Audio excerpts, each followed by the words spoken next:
La electricidad es un elemento que interviene en multitud de proyectos tecnológicos en la actualidad, pero para entender cómo interviene la electricidad en estos proyectos, tenemos que entender cómo funciona realmente la electricidad. Para ello tenemos que hablar en primer lugar de los átomos. Los átomos son elementos que forman parte de todos los objetos, personas y materiales que vemos a nuestro alrededor. Por tanto, tenemos que decir que los átomos son partículas microscópicas. A su vez, los átomos se dividen en partículas aún más pequeñas, partículas subatómicas. En el centro de los átomos se encuentran los protones y neutrones y alrededor del centro del átomo giran los electrones. Por tanto, podemos decir que las partículas más pequeñas del átomo se dividen en tres tipos: protones, neutrones y electrones. La principal diferencia de estos tipos de partículas se centra en la carga de cada una de estas partículas.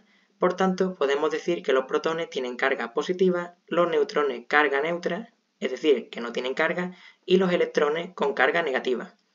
Haremos especial hincapié en los electrones, ya que son el principal agente de la electricidad.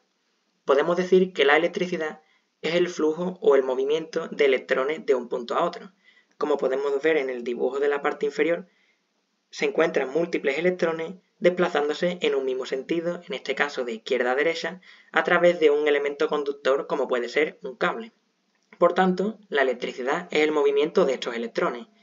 Tenemos que tener en cuenta ciertos aspectos en el movimiento de estos electrones y que dan lugar a la electricidad.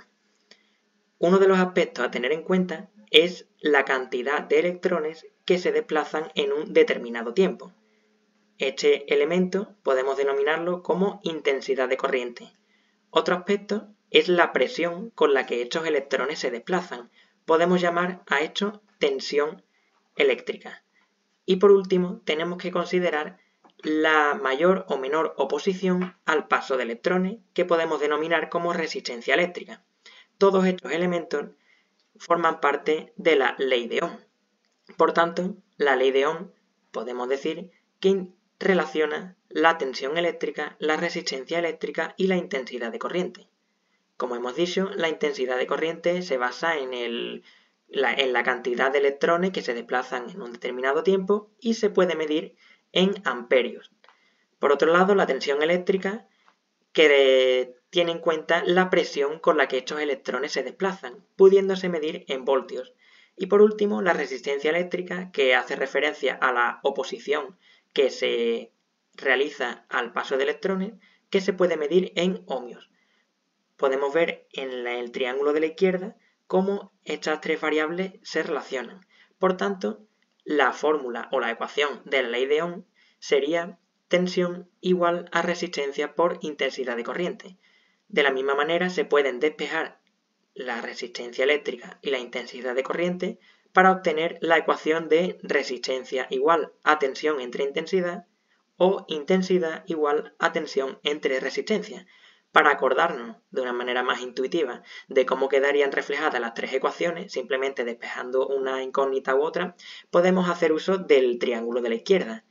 En este caso podemos decir que tensión es igual a resistencia por intensidad, porque se encuentra la resistencia y la intensidad a la izquierda o a la derecha de la otra. Por otro lado, podemos decir que intensidad es igual a tensión entre resistencia, porque la tensión se encuentra justo encima de la resistencia.